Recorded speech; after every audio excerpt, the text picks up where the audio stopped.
Hallelujah! Praise the Lord. Hallelujah.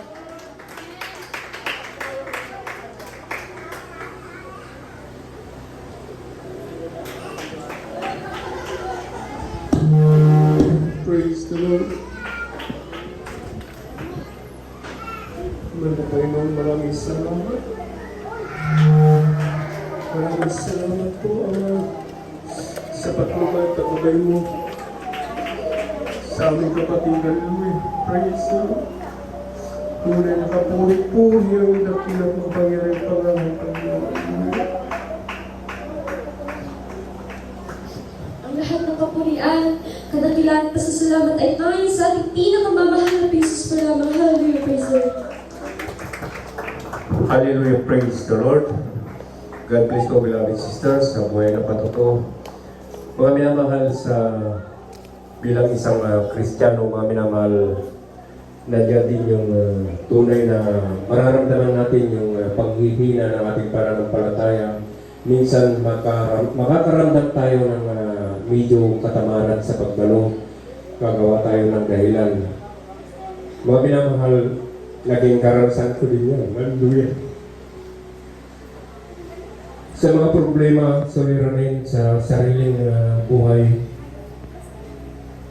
walang masama mga minamahal kung maging open tayo sa ating mga magulang.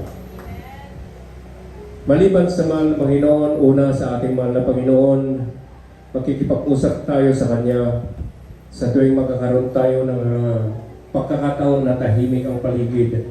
Makikipag-usap ka ng masinsinan, maayos sa ating mahal na Panginoon. Magsumamo ka, lumukod ka sa pamamagitan ng isang panalangin. Nandiyan po na talagang hindi ka bibigoy ng ating mahal na Panginoon. Pangalawa, maging open ka sa mga magulang mo, sa magulang mo, biological parents mo, mga minamahal. Nandiyan po na talagang sila yung unang makakatulong. Pangalawang makakatulong sa iyo, unang ating mahal na Panginoon. Lalong-lalo pa sa ating sitwasyon ngayon na tayo po ay mga anak ng Diyos na sinasabi, hindi masamang humingi ng payo sa ating mga magulang, sa ating mga kapatid, nakakatandang kapatid. Dahil nandyan po na talagang gagaan po yung ating pakiramdam, mga minamahal.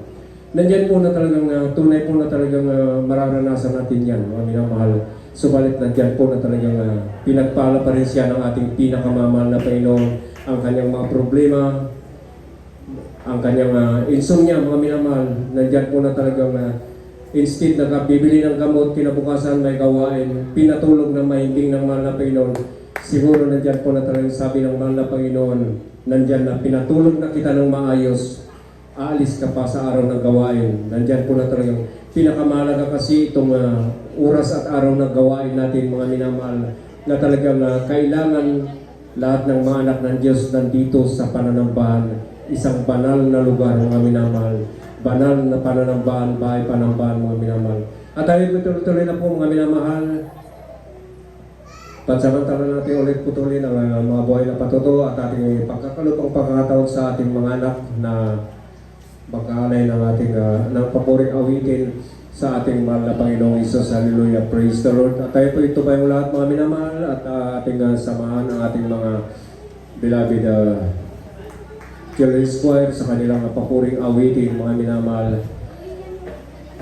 Beloved brothers and sisters, let's all welcome the Jesus Miracle Crusade International Ministry, beloved Children's Choir. Amen. Praise God.